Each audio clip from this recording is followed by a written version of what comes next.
Hello guys, mayong adlaw. Ako dahil si Stephen Aol. May magtudlo sa inyo karon unsaon ninyo armo makakuha og PRC ID.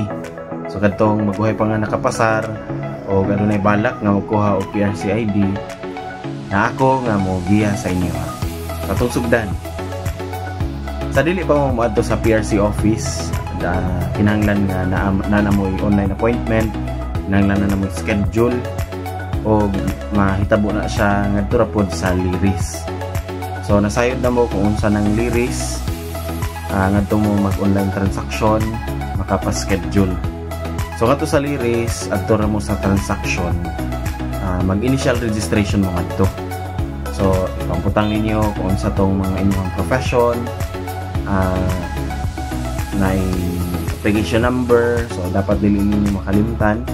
Pero sa katong nahumana o board exam tapos nakapasar, tapos nakalimot mo no unsa asa dapita makita ang online application number, ngadto ra mo sa existing transaction. So nay online transaction ninyo ngadto sa outtaking, so makita ninyo ngadto kung unsa inyong NOA or application number. So mo tayo inyo ibutang po sa initial registration. And after sa initial registration nga namoy fill upan ngadto, mo bayad mo og 1,050. So 1,050 through GCash lang na siya kay online man ang payment. So kinahanglan pud mo nga mag cash in sa namoy balance no sa inyong GCash or bisan unsa mga pamaagi nga online nga transaction. So mobayad mo confirm, and mo reflect ra to sa inyong existing transaction. Okay? So usa pod sa kinahanglan nga inyong buhaton before mo madto sa PRC office, kinahanglan gid ninyong i-print ang oath form.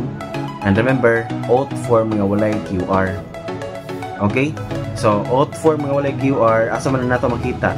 Dito na nato makita sa existing transaction na nakabutang ato sa kilid nga i-view na nimo siya. So imong i-download tapos imong i-print. Okay, kay mo na ipangayoon nga to sa PRC office. And then I suggest nga magdala mo usa sa mga requirements, magdala mo og usa ka passport size picture. Okay, kay mo na siya ipilit pod. Magdala mo usa ka passport size picture, magdala pod mo doc stamp,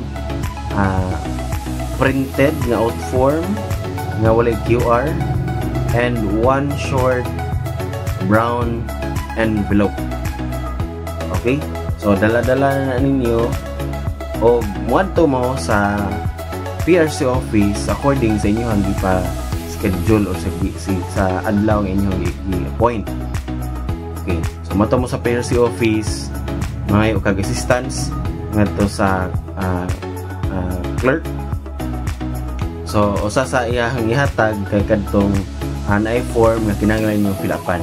Ngadto ninyo ibutang inyong one passport size picture and magbutang pud mo thumb mark. So kinahanglan pud ninyo fill upan.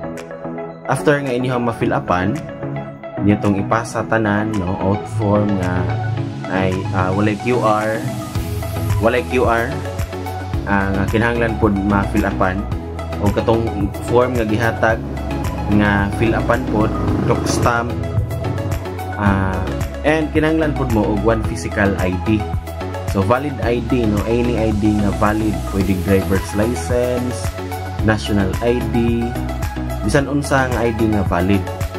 Okay, so inyong ihatag ang physical gyud no, dili photocopy, physical gyud ang inyong ihatag. Ayaw buka balaka kay hatag po nilang balik.